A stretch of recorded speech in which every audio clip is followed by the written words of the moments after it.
Assalamu alaikum, everybody. We are powered by melon today. Just checking everything. Yeah. Okay. I mean, I guess if it says my internet's unstable, then it probably means the quality won't be good in the end because this is streamed and not recorded on our computer. But whatever. Episode 111, bro. 111. 111.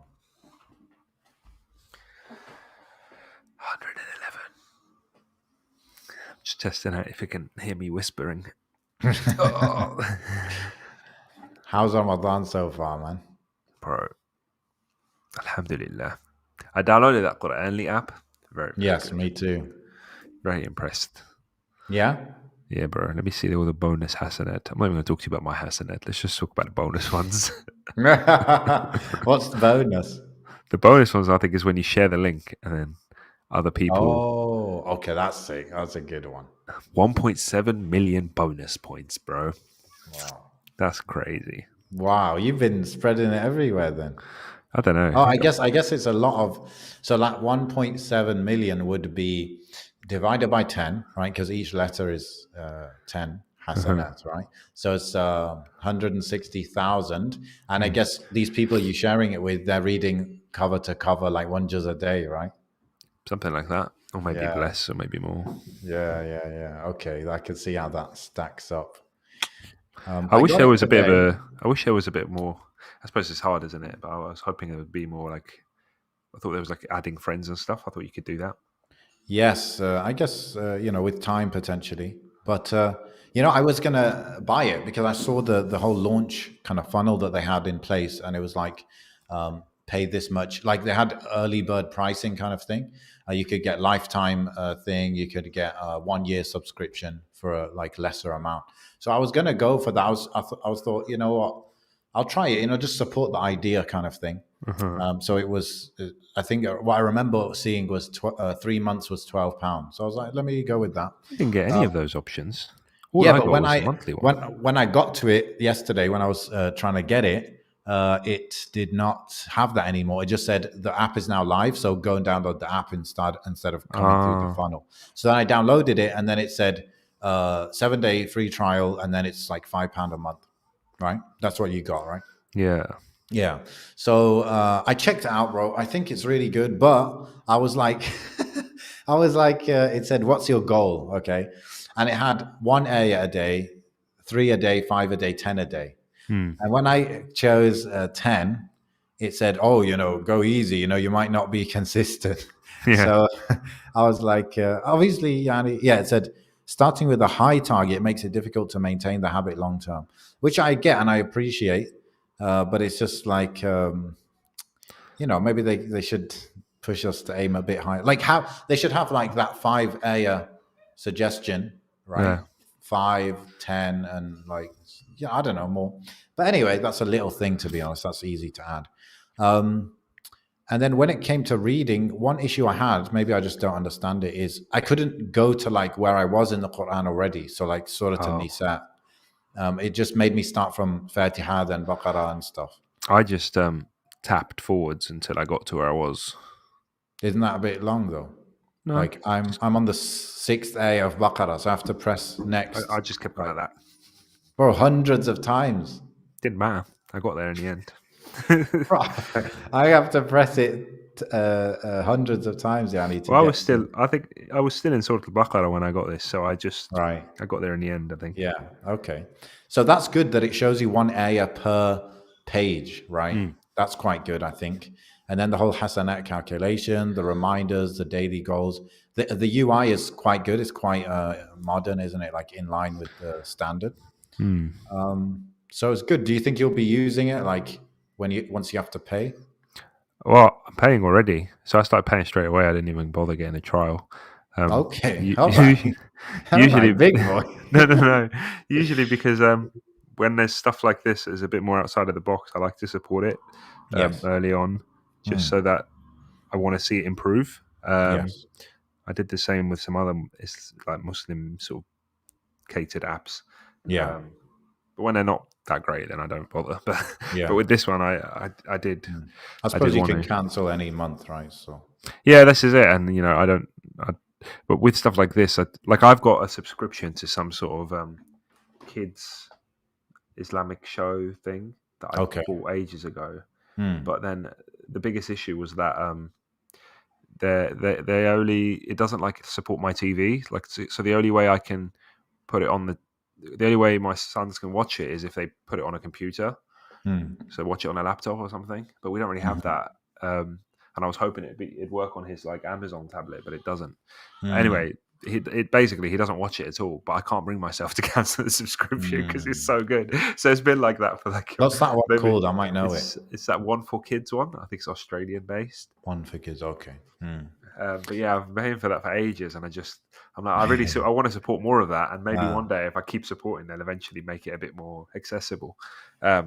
But I Yeah. can't bring myself to get rid of it. It's like it's about £3.50 or something a month. Yeah, So bro. All of these things, they're ridiculously cheap. mm, Like when you compare them with the kind of norm out there. mm. And I think it could be part of it is like the people doing these are not the most businessy people. And so they're like worried about people not paying, right, for, the higher amount. But also, I think it's this idea that Muslims won't pay much. Like Muslims are, do you think that's true? I think it is for. I think we have a we have low expectations of ourselves. I think that's what it is. But that's through years of um, stereotyping, but probably years of us actually giving out that example that we're not very, professional Mm, as a large. I don't know I don't know who said it, but I feel the same way. Like when I'm buying a car or looking at somewhere to rent. Like yesterday, I'll give you an example. Yesterday, so we're looking at maybe possibly moving out of here and getting another place, right? So I was looking at some mm, estate agents. My mum sent me a property, and they, I don't want to, I don't want to sort of bait out who the estate agent was, but the estate agent's name was Khalil, mm. right? Okay.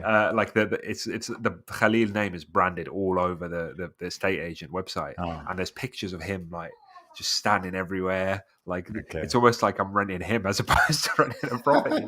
And I was like, oh no no no no, I can't deal with this. Like I automatically I had this sort of you know um, what's the word I'm looking for? It was like a deterrent, really, because you don't see that anywhere else.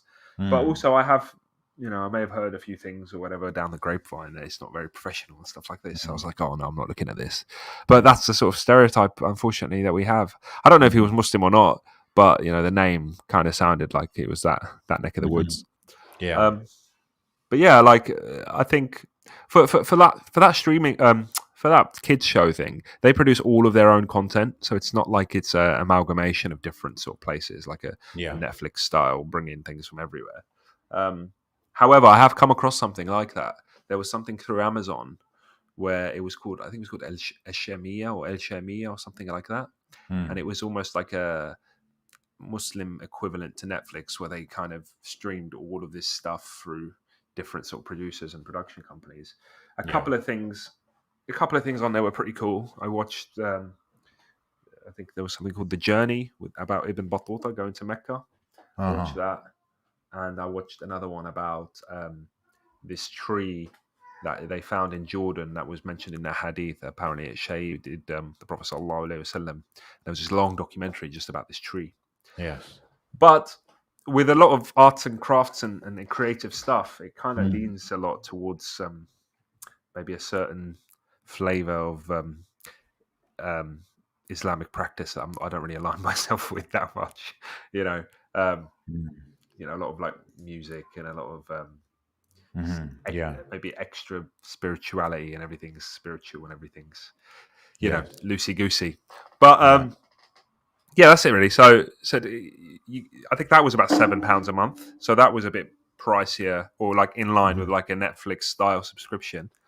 But once again, I think it's about supporting. I think as Muslims, we shouldn't we shouldn't be reluctant to support Yeah. um, things that we believe in and things that are Mm, actually mm, mm. breaking boundaries. And I'm doing And that a lot more now than before.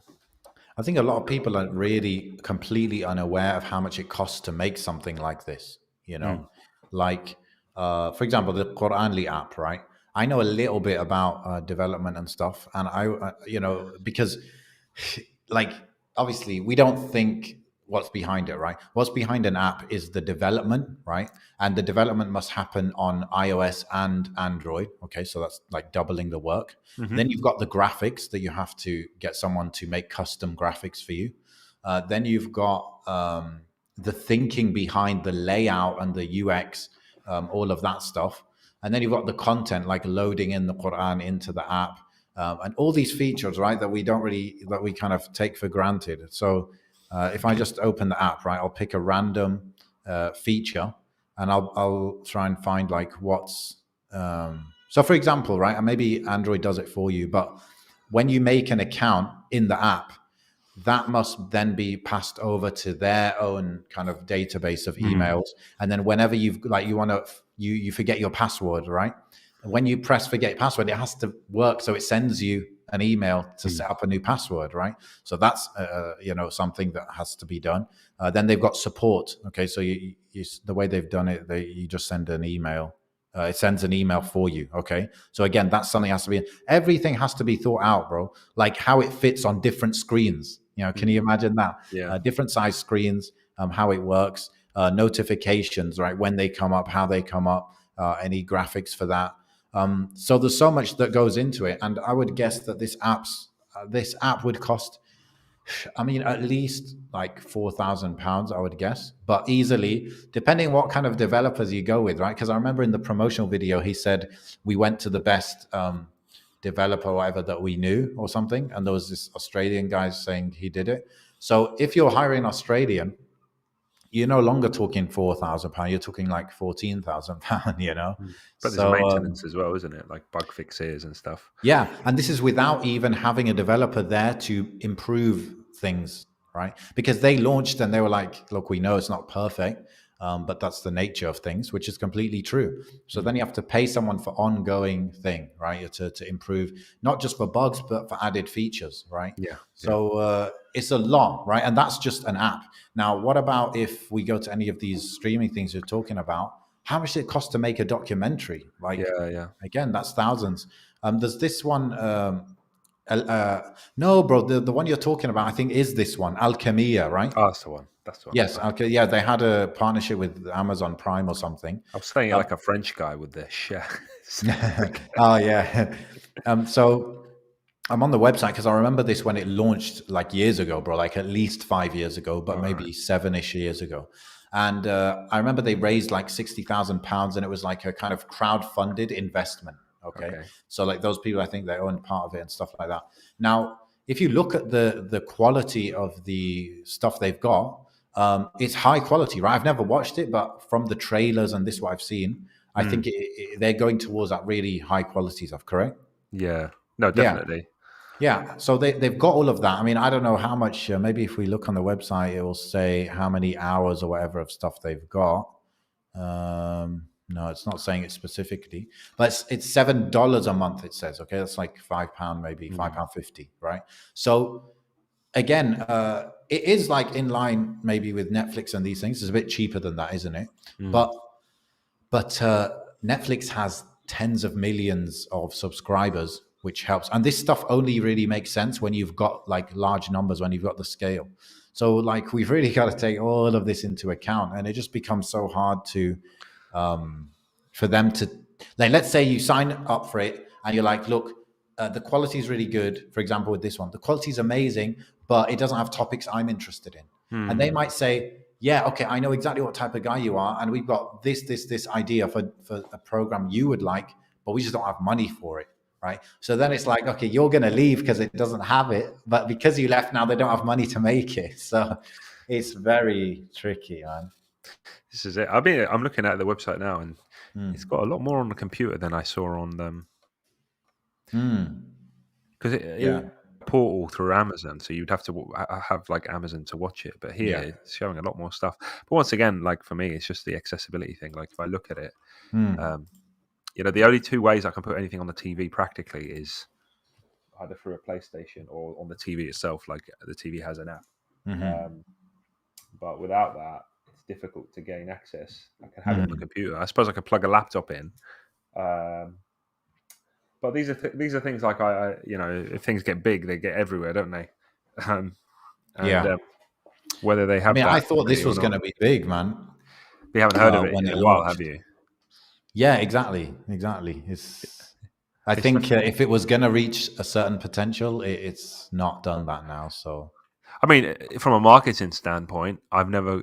don't think I've ever had it advertised to me. You know, Yeah. That's um, true. Maybe they haven't like I done said, that. I Yeah. came across it because I searched for that one particular film on Amazon, and then it said, Right. "Oh, to watch this, you can either pay for it or watch it with a 7-day free Mm. thing." So I was like, "Oh, I'll try Hmm. that." Tried it, and then I was like, "Oh, Mm. it's giving me access to all this other stuff." Um, but at least, well, I suppose, yeah, that is one funnel, isn't it, through Amazon? But it looks like Amazon's going to take over Yeah. everything. Yeah. I mean, Amazon might take 50% of whatever you pay in it or whatever. Mm, mm, So that's not amazing. But you're right, bro. Like, marketing is a big deal. Like, so many people, they just think, I mean, obviously, being in this kind of industry, I know what a lot of people do, a lot of Muslims do, is they obsess over the product, right? Whether it's the TV show or the app mm, or the course or the whatever it is, and they don't market it. And a lot of people, I think, the reason is they're scared of selling, right? They're mm. scared of putting themselves out there, telling people that this is worth whatever I'm charging, and then people saying no, right? They're scared of that, and that's how what I've experienced a lot in terms of when I'm coaching people with their business. Like, some people, I'll tell them the opposite. I'll be like, look, sell it, then make it. Okay. Yeah. And then like 6 months later, they'll be like, oh, like I finally made it. I'm like, okay, but what about the whole selling? They're like, no, I'm thinking of that now. I'm like, no. Like, especially from point of view of, if you don't sell it first, how do you know anyone even wants it? So there's a lot of like business savviness to be gained as well, I think. What sort of products and stuff apart from Quranly have you had advertised to you lately? I suppose everyone's ramping up their things in Ramadan. Trying to think. I was thinking of having this. Uh, I was thinking of making YouTube videos again, but not like anything before. But I was just there's this one YouTuber I follow who he just every few months he just makes a long video just of all the stuff that he likes. okay, yeah. So he like shares, oh, I watched this movie, I played this game, Mm, or there's this show, or mm, whatever it is. mm. And he's got like millions of subscribers, but people just like his taste in it. And I was like, Right. oh, you know what? I come across cool stuff all the time. Mm. Just sharing that with people might be really cool. Like this Quad Only No, app could be one of them. I thought that could be a podcast thing, like, that we could do, but I thought we would need to do the preparation to like have a list of things that we came across and Yeah, liked. It could be a regular thing if there's enough things we like. That is, I know now these days you've got Quran, you've got Apple Watch would be in there. yeah, definitely, bro. All these little different apps. Yeah, Um, all this streaming software we keep changing every week. yeah. No, I This don't one think seems we to be like holding any up. of them. This one's holding up for now, but I don't know if we'll Yeah. use it all forever. Yeah, but bro, look at this on the Alchemiya website. Yeah, this is I think shows some of the Muslim attitude towards things. Yeah, Okay. so in the FAQ it says, "Why isn't Alchemiya free? Where does my money go?" Where did they And think it goes? the answer they said was, Netflix spent $15 billion on original content in 2019. Disney spent 20 billion and the BBC spends $2.6 billion. 50% of our subscription income goes to our content creators. Alchemia charges for its service, as this is the best way to ensure that Muslim creative talent is rewarded and encouraged to produce more content. I mean, why do they like this? Shouldn't even be a question, Yeah, but yet it's there, and they're kind of trying to justify it by saying, "Oh no, like, well, don't worry, we're not taking the money. Like, we're giving 50% to the creator so they make more." It's like, yeah, no, just say you're a business, and it's if it's a good service, people should pay for it. yeah. And actually, I want to go to some of the reviews I saw on Quranly, and it just made me sad, bro. Like, so many of the reviews, they're saying, for example, decent concept needs a lot more work doing to the app. You should not be charging monthly. You should charge a yearly or lifetime small subscription charge. So, like, what makes them think they can just tell them to make it for free, The bro, thing is, they or could get. lifetime? They're not. They're not. I think people have this thing where they associate the Dean with things for free. Like it goes back to like teaching the deen, right? Teaching the deen is something that people think they shouldn't be charging for when you're Yeah, trying to learn which is Quran. fair enough. Yeah, But you there still, is that thing. you pay for education, you pay for tools, you pay for whatever. I mean, with this app, for example, you can get a Quran very cheap, right? But you're not buying a Quran; you're buying something that's going to facilitate you And to that's what read they more said. Quran. Yeah, That's what they're selling you. They're selling that's the you good. Yeah. the encouragement and the competition, Mhm. so to speak, Yeah, to see that they're not selling you the Quran. And even if they were selling exactly. you the Quran, so yesterday on this topic, I was watching what was that show that you watched last year? Khawatir. Is it that one where they show all the Ihsan everywhere sort of thing? Yes, Khawatir. Yes. Yeah. Okay. So I was watching that one, and there was one I hadn't seen before, which was the one that they did in Medina. Yes. Uh, and I was looking at obviously how the Qurans are made and all of this stuff, Mm. and Yeah, I sort of remember that. the rigorous, how the books that I mean, how the books are Mm. actually compiled. Must have. Yeah. Um, and SubhanAllah, I was just thinking, wow, this is the way that it's like everything is really meticulous and everything Mm. is, and not just that, expanding onto the Masjid al-Nabawi, and like one thing he was like how every single carpet is like digitized on a sort of pad, and they all know like which one needs cleaning when and all this Ah, sort of stuff, yes. and Okay. Yeah. it's all like super Yeah. organized, super structured. And I was like, wow, this is like the epitome of what we should be in terms That of really is ihsan, isn't it? Yeah. yeah, proper. And I know some people give Saudi a bad rap and stuff, but I think that the way that they manage Mecca and Medina, and the Haram is Yeah. really Can't sort of a great. fault it. Yeah. Yeah, it's a superb example of Mm. like the Mm. kind of perfection that we should be striving for. Really. Yeah. He did the show like that on Mecca as well. I Mm, remember they're saying the way they clean the mataf, where you mm, do tawaf, yeah. And you see them, when I was doing Hajj, you see them, they're cleaning it so often and stuff. And they obviously they disinfect it, but they also add like rose water. So it mm, not only is clean, but it smells nice. And it's mm. like these little touches, man. Even Um, when they bring Zemzem from Mecca to Medina, right? And he was saying yes. how like he showed it was like they put it in a tanker and they obviously drive it all the way, but then like the tanker itself is padlocked and only the people in Medina will have the key. But then even so, he shows them opening the padlock to to get the sort of pipes into the tanker. Oh.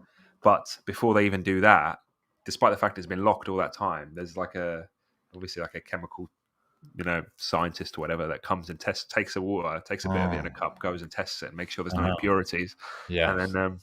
then that's they've got the go ahead to funnel it Oh, through, oh, and you oh. just compare that to everywhere else in the world. You're like, Yeah. well, that doesn't happen anywhere, does it? Yeah. But Yeah. even for other religions, bro, like you know, even like other institutions, The religions, Vatican. yeah, I'm thinking of stuff like that. Like you don't see that kind of perfection anywhere else. I mean, I wouldn't know if they had it, but for me, it makes me happy, honestly, man. And Yeah, yeah. it made it made me wonder, like, if they were able to do this with Mecca, Medina, right? Mm. Then what about the rest of Saudi? Why is there such a difference? I don't know. I wouldn't know. Actually. I don't know. Like I was looking at after I did that, um, he was talking about like different countries and their sort of advancedness, so to speak, or how developed they are. And he mentioned like Estonia, how like Estonia about like 95% or up in the high 90s of all of their sort of official documentation and stuff is all digital now. So like Yes, yeah, progressing towards a digital age. And I mm, heard about Estonia before from something else I was watching. And I was like, oh, I looked it yeah, up. But then when I looked that up on Wikipedia, it came up with like a map, and it said like a color graded map of how developed some countries are. So there was like developed slash advanced, developing, and then like I don't know, third world or whatever you want to call it. underdeveloped or Yeah, whatever. something Yeah, like that. I was looking at it and I was like, clearly you can imagine all of the like America was developed, Australia was developed, Japan was developed, Europe was developed, and then mm, all of Africa and the Middle East was all like developing or underdeveloped, and then there was like this mm. one blue slither in the middle, which was Israel, which is apparently developed. And I was just thinking, well, surely like isn't the UAE quite developed? Like, what aren't we at that stage in the UAE? So why are we just? Is this really What just was like the a really? criteria for that? I couldn't see it exactly, but Mm. it was a mix between GDP and like other sort of stuff. Um, Okay, okay. It wasn't to do with digitization specifically. not specifically, but at the same time, it kind of made me think. Well, I felt like it was just a very sort of I don't know racist map. because there's areas at least that are way more Yeah, developed than others. Um, definitely, man. but a I lot of those mean, places. like, obviously it depends on the criteria, and that's where the detail, the devil in the details comes in. But Yeah, like the UAE is definitely more developed than the most of the US, I would say. yeah, yeah. This is it. Definitely. Yeah, Even Turkey, from what I've seen, it's probably more developed than a lot of the US. I mean, the US has like a lot of bad places, man. It's not yeah, just that's like right. New York and stuff. Yeah, this is it. Like it's the same. I suppose you could argue with Australia. Like a lot of Australia is the outback and really rural areas, and there's a lot of Yes. rural areas in all Mm. countries that are really underdeveloped and stuff. Yeah. So I don't think doing it Mm. by country is fair. I think doing it by maybe legitimately by area, color code areas Mm. and cities and Mm. stuff would be We more should do a map, bro, interesting. where it's like developed, developing, undeveloped, and then just in the little asterisk in the corner, the criteria is like how mushrik they are. Oh no, this is it. Subhanallah. Subhanallah. I was thinking though, but based on that, like, so part of that documentary was showing that how Medina, the Masjid al-Nabawi had been sort of changed and expanded throughout different sort of, I don't know, empires or dynasties, whatever you want to call them. Um, and then it was like, okay, this, the Mamluks added this, the Abbasids added this, etc. The Ottomans Mm. added this, and then Saudi added all of this. And then I was like, oh, I wonder, like, if we were to say hypothetically live for another 1,000 years, and maybe there's a different kind of, subhanallah, like a different kind of leadership or ruling sort of whatever Mm. party there, whatever you want to call it, would they be able to keep the standards that they have now, or would it decline? Because when I was looking at it, I was like, oh, I can't think of any sort of improvement in the systems that they have. Obviously, with Mm. technology, I can imagine, but just in general, like it just looked like, oh, we're at kind of like the epitome of what humans can do in terms of organization here. Mhm. Surely it's just going to like kind of start declining now, because I suppose the only way an establishment or an established sort of monarchy or whatever can really decline sometimes is just by absolute fitna and warfare and all that sort of stuff. And in those times, how does that affect our maintenance of the haramain? And Mm. does it kind of go Mm. down? And you know, I guess we know this from history, what's happened as different things mm, took over, right? it Because would be it'd be interesting to see in an alternate universe how Al Quds would be maintained if obviously the same thing that was happening to Mecca and Medina was happening there, the same sort of funding and the same sort of yeah. resources available. Would it Mm. also look like a Mm. look like Mecca and Medina, or would Yeah. it just keep some of its Mm. historical Mm. significance? I don't know. I mean, yeah, we'll see it in the future because I know Saudi's really, really struggling financially now. Mm, So when the kind of it's not just the oil kind of like the oil price dropped, I don't know, it was like 6 months ago, a year ago, dropped so much, and then the demand for oil was decreased because of the corona and stuff. mm, um, and then on top of that they want to invest a lot of money, so it's difficult for them, right? That's why the VAT was 5%, and they tripled it to 15%, oh wow. because that's how mad the problem was with the oil price and stuff. So definitely. And then they already had like unemployment issues. So yeah, like we'll see, I suppose, in the next maybe 10 years how they are they able to still invest that much money in Mm, Haramain and stuff or not? And I think, it's something that even the less religious Saudis, they find it as something of pride that they take care of the mm. Hujjaj and stuff. So they would want to, for sure. But we'll see. We'll see, man. I think it's important for Muslims in the West and stuff to start maybe exposing themselves to this sort of content though, because I think we always do fall into a negative rhetoric with all of the countries that we come from. Hmm. Me myself, I talk about Tunisia all the time and predominantly a negative light. And Hmm. Saudi as an example, yes, there's always mistakes and there's always bad things happening and there's always bad Hmm. decisions. But actually seeing stuff like this, like Khawatir, for example, um, it, I think we focus too much on leadership and we forget about the actual people that live there and do good work every day. Hmm. Um, and I think I do advise people to watch stuff like that because it kind of gives you hope and it gives you a bit more sort of For sure, yeah. husn al about where you come from and the people that you're Yeah. surrounded with. That's You know, why I always rave about it, man. yeah, Like yeah, every year. I mean, they stopped it now, but they did 11 or 12 seasons. Yeah. and you can watch them all on YouTube, and some of them even have English subtitles. And it does exactly what you're saying. It gives you that hope and the realization that there is these positive things. I remember one season, for the whole season, I remember each season's 30 episodes because they do one per day in Ramadan usually. Um, every episode they were highlighting like volunteering kind of organizations in different Muslim countries. And one episode he's in Egypt, and there's just like Yeah. average people going out there and helping those that need it. It's not necessarily even organized charities. It's literally in a part of Cairo, Mm. people that live nearby, they're helping poor people in that very Mm. area of Cairo. So, like that, for example. And to be honest, like um, most of the examples of ihsan in the series, they're not by governments, they're by just people. But nonetheless, I mean, the Haramain is maybe the only example I can think of. Maybe there are other. I mean, there are definitely others. Like, I mean, UAE, you could say there are elements of that there in terms of some of the digitization efforts and this type of thing. But often what happens with that is some of it goes through and it happens and it really does make things simpler and nicer. But a lot of it is what you might call like just PR. Just like, Right. for Yeah. example, they said every property title deed in Dubai is going to be on blockchain by year 20, whatever, right? Right. Now, they said that, but it's been like years or whatever and it's not happened, or it has happened, but that blockchain thing, it's just like a thing that they can use for marketing, but it's not used in for its benefits, for the I benefits that understand. might Yeah. be get gotten from blockchain. Mm. So yeah, but like I could say I've seen some bits in Turkey as well, like when it comes to bureaucracy or admin or whatever, like on the government side. Again, like, yeah, people like working hard and getting things done properly. So I'm sure we could see, yeah, glimpses, like you said, like in many countries. Maybe not like I would expect it from UAE, from Turkey, from maybe Mm. Malaysia, but when you start talking about like Algerians, though, I don't know, but inshallah, I'm sure. Yeah. It's hard, but like some of that is like I don't know how much of that is like self-loathing and self sort of deprecation. I don't No, know. I don't think, for me, I don't think that's it. I know for Algerians in Algeria, they don't want to accept that there's good stuff going on. I know that, right? Because that's always the discussions. But I'm open to it, of course. I would love to see that. Mm.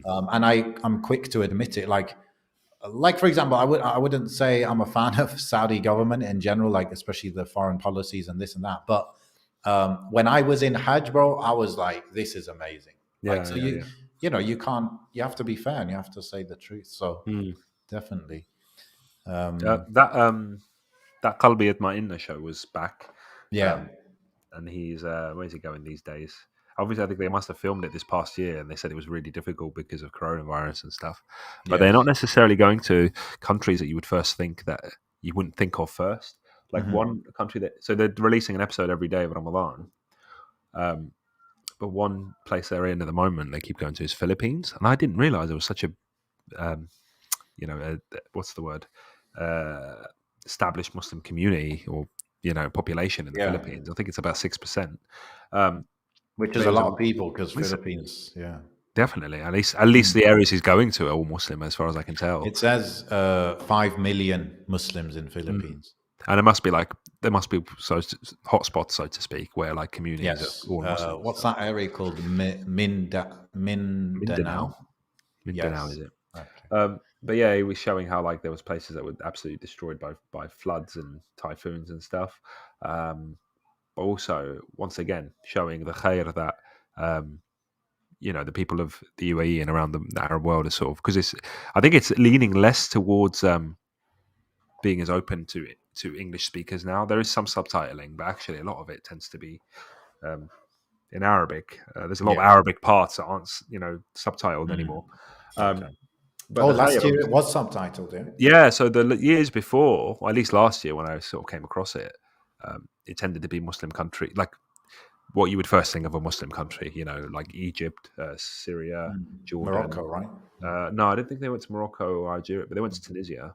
Mhm. Um, but Yeah, this year, like I said, they also went to this prison in, I think it was the Philippines again, but it was showing you how they did an episode where they were focusing on prisons, right? And it showed you one prison where Allah knows best where they were. It looked like somewhere in Africa, but it was showing you the awful sort of state of juvenile detention centers. It had like 300 people, but like a toilet that could only have like 5 people in it at a time, and it was disgusting and vile, and there was all sorts of other stuff. But Mm, the charity showed that they built a new toilet, they built a new this, they built a new that, they brought all this sort of stuff in for the kids there. But then it mm, showed you a place in the Philippines, and it was like way more sort of established and sort of like pioneering different kind of rehabilitation things. But mm, they also donated to that as well. But it's that's really fascinating. I mean, obviously nobody knows who he is. He always keeps his identity a secret and stuff.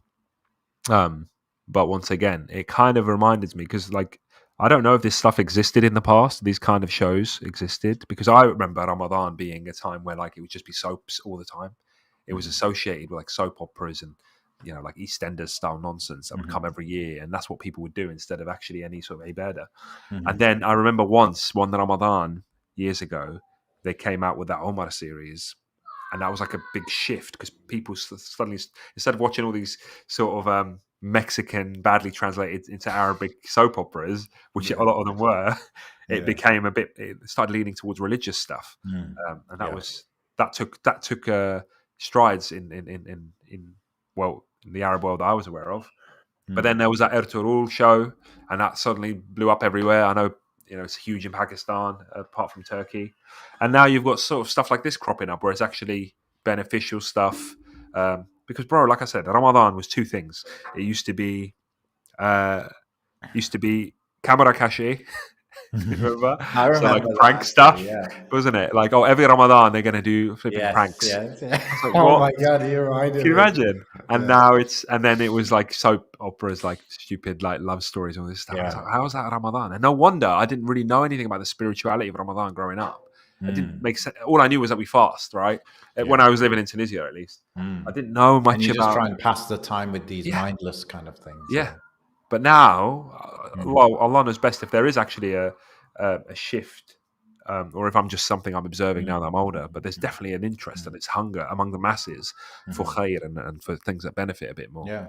I mean, otherwise these shows wouldn't get sponsors because a lot of Mm, they get funded with sponsors, right? mm, I mm, think what happened, bro, one of the biggest shift, bigger than even like Omar series, is the cost of making a show has gone down so much, right? really? You know now that you can get two, three DSLRs, Yeah, right? true. You can get a few mics and you could get all the equipment that you can make season after season after season on. You could get all of that for £5,000 to £10,000, True, true, true. and then you just obviously like something like Khawatir. They travel a lot, right? So they're Yeah, going Japan, Switzerland, all around. So obviously that will costs cost more, but something that's more local, you can so make that nice. cheaply, bro. And you're Because right, I actually. made a TV show, remember? In it, Oh, I remember that. yeah, it was on Huda TV and stuff. So that was, Was it all black and white? Oh, I have this feeling that it was like black and white stuff. Maybe the trailer was or something. I just remember yeah, seeing. yeah, it wasn't black. I think either one segment of it was, Okay, or something like that, can't wasn't it? remember. Yeah, but yeah. So that was just a case of, I think the guy that I worked with it on, Ibrahim, he already had. He might have had two No, he had one camera, and I think he borrowed the other one from Abu Bakr. I Okay, think yeah. that's how it worked. So we had two cameras. We had two mics, right? The mic I'm using now is the one I use. Okay. Okay. And then it was just like when we need to travel somewhere to film, we just like pay to go there ourselves. And that was kind of it. Um, yeah. It's So, interesting how you mentioned Abu Bakr as well, though, because even what he's decided to do and what he's built in Gambia is amazing. mhm, mhm, The orphanage there and the schools and the facilities they're building, it's all sort of 5 star. That's what they're aiming for. That's kind of mhm, I remember him sort of speaking about that in wherever I saw it. mhm, Um, he said words to the effect of, you would want the best for your child, so why not the best for these kids when we're all meant to be sort of brother and sister in this sort of dunya. But that, once again, and I think obviously because of so much content being produced, there's naturally going to be more competition for people to produce better and better stuff. Yes. So there's definitely this kind of there's definitely pioneers out there that are striving to do better. I'd argue freshly grounded and what Faisal does generally from day to day and project to project is one of those things that's sort of pioneering and leading. You see the quality he can achieve, Yeah, and how he doesn't have these big sponsors and resources like that. yeah, So that's where we are now. Even Khawatir, sometimes they when they the way they film it, they show the cameraman in the shot. that's what I was going to say. Yeah, And you there's see what bloopers at the end. the Yeah, cameraman's literally holding, yeah, a little sometimes thing. they've got the, what do they call it? The steady cam. Sometimes they got that stuff. That stuff is very pricey, but generally, it's all about, it's more the concept, the script, the this and that now, Mm, more mm. than that kind of quality. The ability to travel will make a big difference, but other than that, money shouldn't make a huge difference. Alhamdulillah. Iman channel is something, they've been trying to push the levels, I think, a bit as well. Mm. I went to Hajj with one of the kind of, I think he's a creative director. So I got to know him quite well, and he was telling me how they do things, and they just really, they're like against that cheesy, the old school, like basically, the Arab, Huda TV when they filmed it in Egypt, Okay. or like what's Peace TV and these kind of ones, Islam Channel, like the old school, right? Right. Yeah. They were the Catch you on your pioneers, no satellite sort of doubt. thing. Yeah. Yeah. Yeah, kind of stuff you find on TV and stuff. They're like, we do not want that stuff, when it's like you get a host and then you get a sheikh, and it's like, okay, so sheikh, like this and that, and just like Yeah. Yeah. boring, Yeah. Yeah. Uh, But it's past this time, isn't it? I think yes, we. exactly. It's not what people are used to and expect these days. Yeah. But Khawatir, Khawatir started, they must have started like 2009. So they were ahead of the time for sure. Ahead of the Mm, time for sure. mm, But it's all good, man. And it just shows like more and more, money is not an excuse. mm. And it's like, even look at our podcast, right? Our podcast, we our cost for this podcast is like, is it £16 a month? I think, right? Probably. Yeah. Yeah. Something like that, right? And we've been doing it. Okay, we paid for this stuff and the webcam and these things, but Oh, we've for got the. for Yeah. for a long time, like the first must have been 80 episodes, 70 episodes. We had the mic only. We didn't have cameras even. So there you go. That's another example. Money didn't make a difference. Like we just did it again and again and again and again, right? Mm, And then you've got like Hawata we mentioned. You've got like Faisal. These so many examples where money is not the thing. It's the concept. It's the thinking through it. It's the mm. marketing of it. This is what makes a difference. Alhamdulillah. Yeah, man. What was I gonna say? Yeah, I thought we would talk about this maybe a little bit. The whole wait, I'm questioning if I should. You know what? Let's just go to an email. Oh Maybe we no, do a whole episode on that instead. whatever I that just is. remember there's an email that I felt was time sensitive, so I wanted to go to that. Cool. So I'll read it out. Assalamu alaikum. I hope you're well. I benefited from your podcast, alhamdulillah, and thought you may be able to offer some good advice regarding the following issue. My younger sister is currently 18 and is applying for different universities in the UK. They're all quite far away, so she plans to live there. I'm currently in my fourth year of uni, and I also live out, so I'm well aware of all the fitna that goes on. My sister isn't very practicing. She wears a headscarf most of the time, but doesn't dress very modestly and prays on and off. I'm really worried she's going to end up being one of those crazy kids at uni that engages in all sorts of activities that they later regret. I'm not really sure what to do. We have a decent relationship. I do talk to her about things, and she's well aware of what's right and wrong, but she can easily get caught up in situations and be led astray. Any advice would be hugely appreciated. Jazakallah khairan. And this is from a sister as well. So it's a woman talking about her sister. Hmm. So uni's like starting, I guess, in September. So. What difficult circumstance? Communication, isn't it? All you can do, isn't it, is to communicate your your feelings and how concerned you are. And I think it's one of those ones where we think we can, inshallah, we can advise people and we can convince them to do what's better. But it's not foolproof. People generally just do what they want. They may take your advice, they may not. I think it's the only thing you're going to be judged for, and the only thing that is incumbent on you is to advise.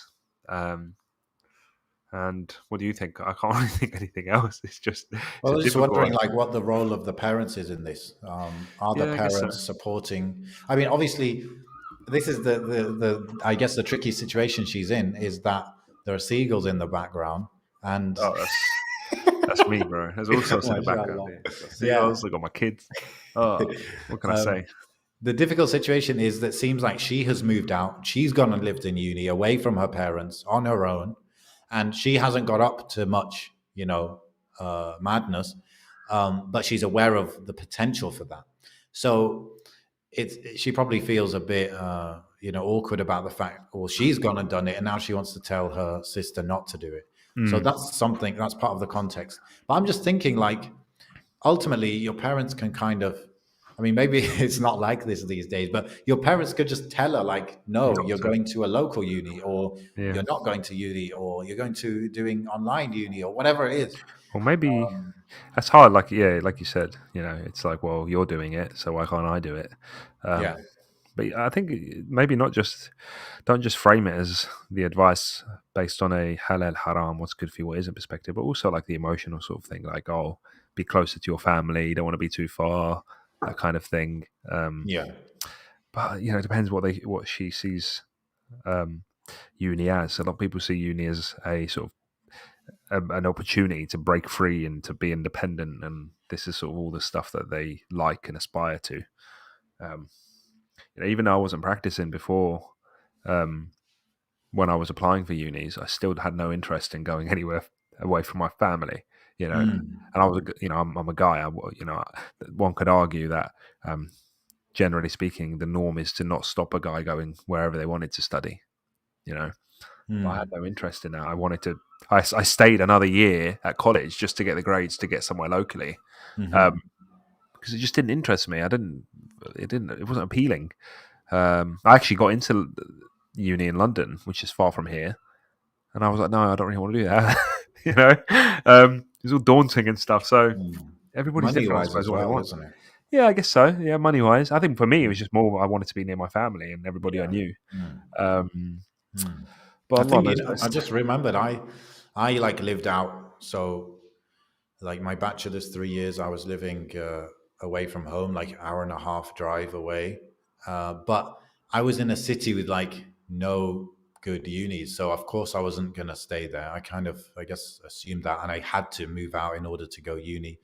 And of course I was gonna go uni. So um, I moved out. So I remember my dad years ago um, saying that he was so. My dad's always been like about education, like he just supports us getting educated 100%.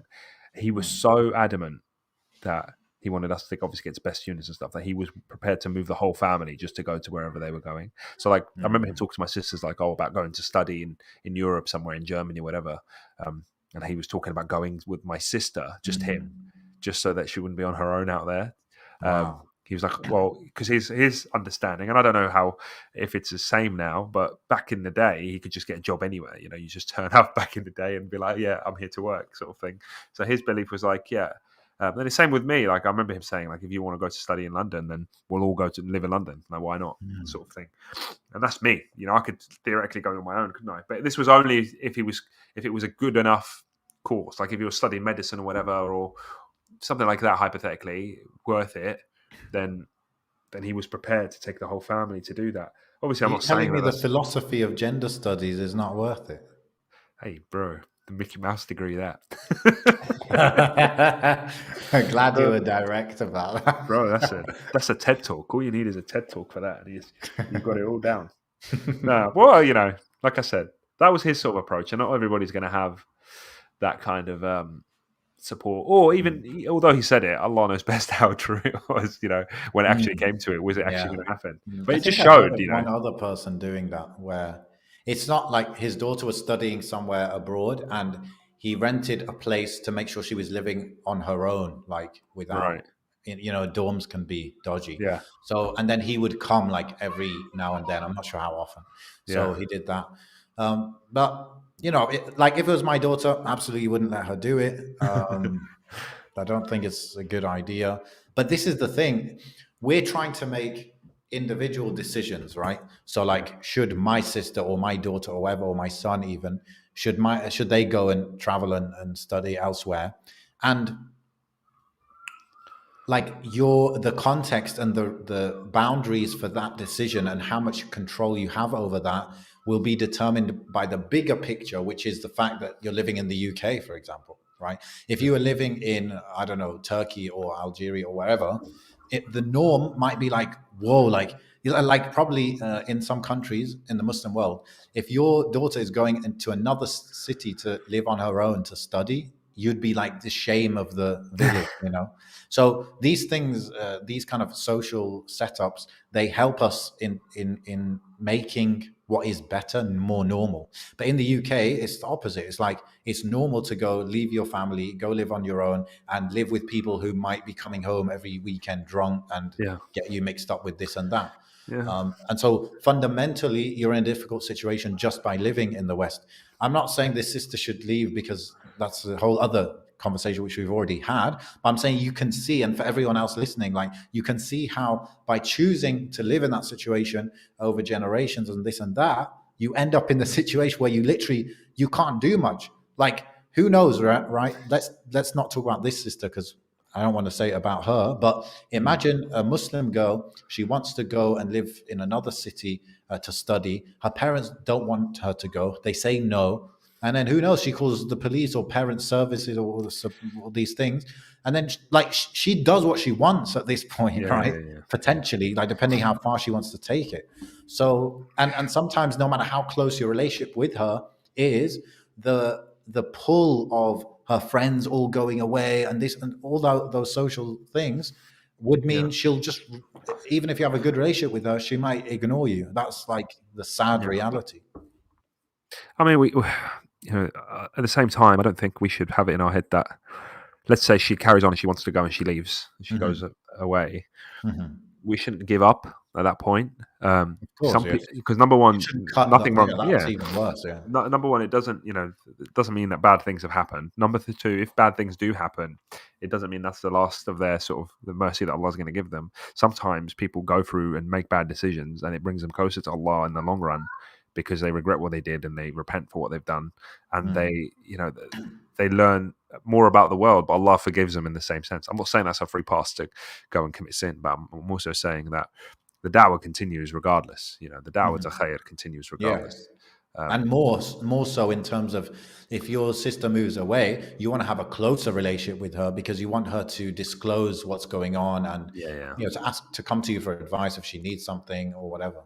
yeah. So um, what's the actual advice is, yeah, like get close Communicate. to her and Yeah, communicate your concerns and maybe give real examples like so and so went away and just I think like maybe a lot of people they miss calculate the effect that things can have on you, right? And you always mhm, think, no, I'm above influence, I'm above influence. yeah, But like 2 weeks later after being on TikTok, you're like doing stupid dance videos. So that's the reality. And sometimes people still they won't accept it. But maybe if you show them example after example, and don't obviously if you go to someone and it's clear you're trying to convince them, then they might not be so they put their defenses up. But try and drip these examples to her of what can go wrong, what can happen, how people get influenced, even if they're very good people. Right? Don't go to her assuming she's a bad person. She doesn't have taqwa and she's going to go and it's going to be crazy. Right? No, yeah, like assume she's a good person and she doesn't want to do haram, but just say, look, better people than even you have, fallen into this and story of Barsisa and all these yeah, things. yeah, yeah, Um, yeah. And so sometimes, and dua, bro, like sometimes I don't realize like my son is going to grow up in a world that is very like worrying for a lot of parents, right?